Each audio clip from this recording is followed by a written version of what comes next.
Assalamualaikum warahmatullahi wabarakatuh. Masih di channel Kidimi dan pembahasan kita masih mengenai Vuex. Jadi di dua video sebelumnya kita membahas tentang Vuex di Vue CLI. Vuex adalah kita membuat sebuah variabel yang nanti bersifat global dan nanti variabel tersebut bisa diakses di komponen manapun. Nah, di video sebelumnya kita membahas kasus login. Dan ini terus menerus ya. Jadi saya menggunakan satu project, di mana project itu sebetulnya berasal dari Axios ya, Axios CRUD, create, read, update, dan delete. Dan terus berlanjut teman-temannya. Jadi setelah Axios, saya lanjut ke Vuex, dan saya lanjut di Vuex itu ada kasus login. Dan ada juga pengenalan mutation dan getters. Nah, di video kali ini saya mau membahas tentang actions.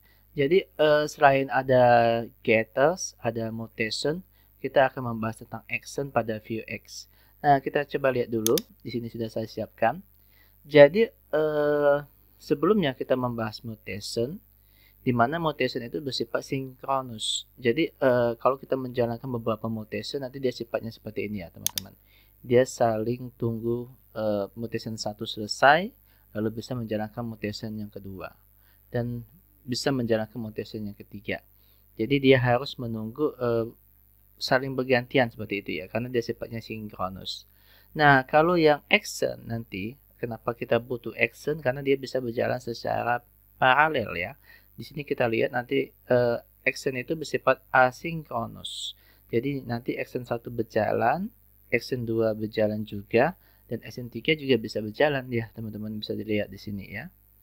Nah, action ini nanti memanggil mutation ya. Jadi kita tidak perlu membuat yang baru ya. Jadi cukup ada mutation kita panggil. Jadi satu action bisa lebih memanggil banyak mutation ya di dalamnya. Tetapi di sini saya pada umumnya nanti satu action memanggil satu mutation. Walaupun nanti bisa kita buat di dalam satu action ini bisa memanggil banyak mutation ya. Nah, nanti dia memanggil mutation ini ya. Nanti dia akan memanggil mutation ini. Ini akan memanggil mutation ini ya. Nah, teman-teman, jadi kalau kita lihat ya, kalau mutation itu kita commit mandiri, nanti dia bersifat sinkronus ya. Tapi kalau kita commit di dalam action, nanti dia bisa bersifat asinkronus. Jadi dia bisa berjalan secara paralel. Oke, bagaimana sih penerapannya? Ya, simple ya. Kita coba lihat ya. Di sini kita ada main.js ya teman-teman. Di sini kita cuma satu mutation ya. Nanti bisa lebih banyak mutation ya. Di sini saya hanya satu mutation, tapi nggak apa-apa. Tapi konsepnya teman-teman harus paham ya. Dia bisa berjalan asinkronus untuk action, dan mutation berjalan sinkronus. Jadi sinkronus itu sifatnya seri, saling tunggu. Ya, jadi mutation 1 selesai, baru mutation 2 dan mutation 3. Tapi kalau action nanti ketika mutation itu dipanggil ke action, nanti dia bersifat asinkronus ya. Oke, kita coba ya. Jadi kita buat di sini action. Nih ya, ada actions. Ya, hampir sama. Jadi penulisannya sama ya teman-teman ya. Seperti ini. Nah, nanti kita buat, misalnya kita samakan aja nih. Karena action saya ini mau memanggil mutation yang change status ini, jadi kita namakan sama saja ya. Nah, di sini nanti kita buat misalnya contact, atau saya singkat aja ctx di sini ya. Nah, karena di sini dia punya parameter, jadi kita tambahkan juga parameter dengan nama yang sama, payload di sini ya.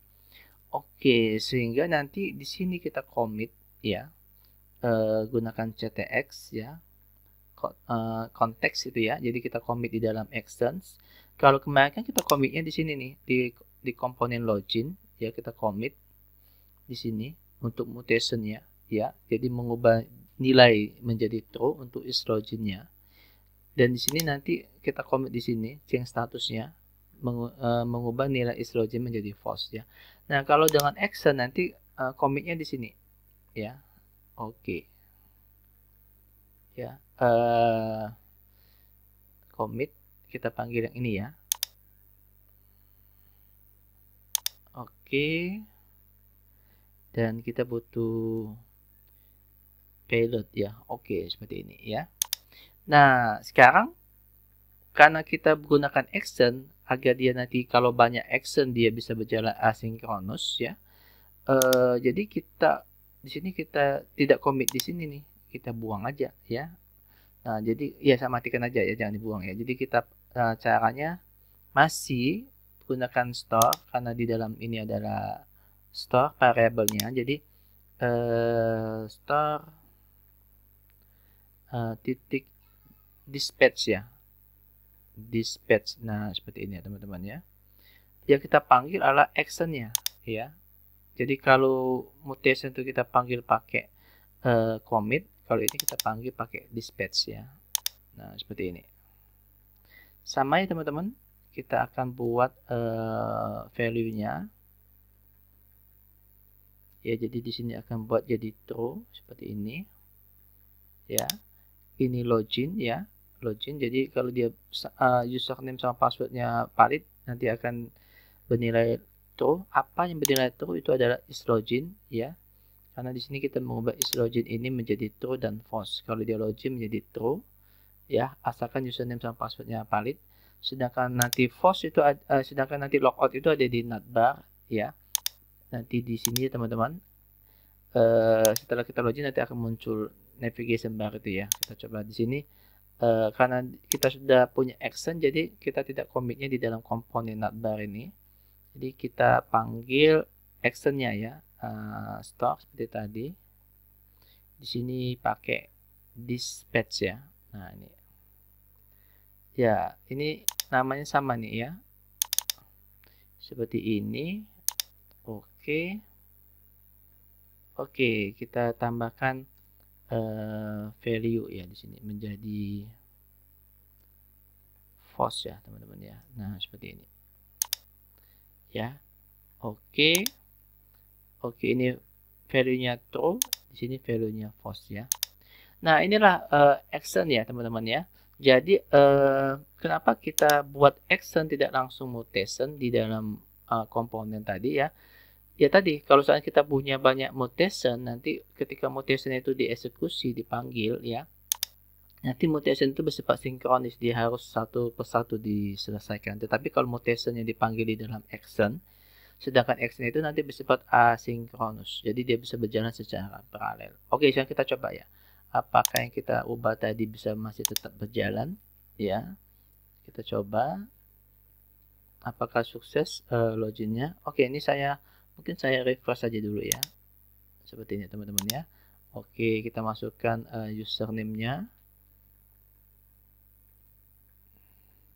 dan passwordnya 123456.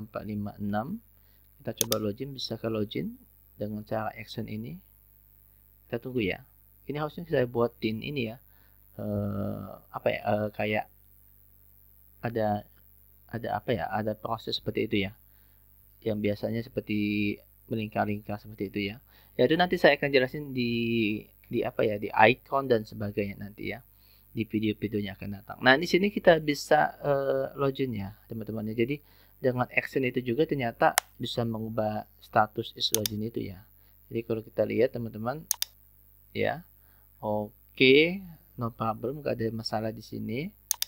Dan ini bisa add to do ya, bisa edit masih tetap ya, bisa juga tetap delete ya, nggak jadi masalah teman-teman. Dan logoutnya juga bisa berhasil tuh. Jadi kalau kita logout di sini nggak bisa lagi ke show to do ya, jadi harus dia login. Nah itulah action ya teman-teman. Jadi action tadi itu bagaimana konsep kerjanya sudah saya jelaskan di sini, dan bagaimana penulisannya ya seperti ini ya. Jadi action ini nanti akan memanggil mutation ya. Jadi kurang lebih seperti itu di video kali ini ya teman-teman. Terima kasih atas perhatiannya. Assalamualaikum warahmatullahi wabarakatuh.